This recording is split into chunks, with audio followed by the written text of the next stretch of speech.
रायनी पात पर सुतली गौरा दे सपना देखलिया जगुत सपना देखलिया जगुत मोरंग देशे बजन एक बाज शिवाजी के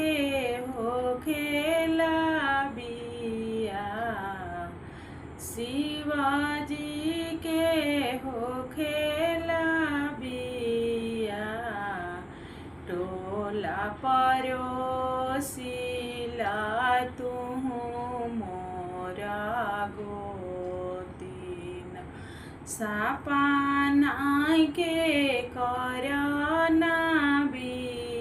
विचार सपना के करना विचार मोरहि देशे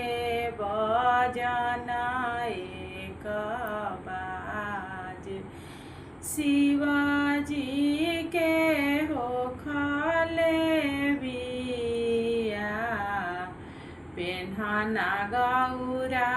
देई पियरी चुनरिया चलना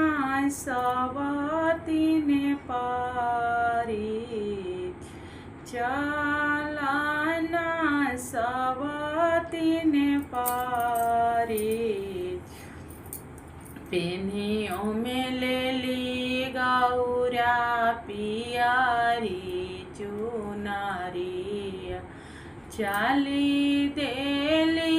सबतिने परी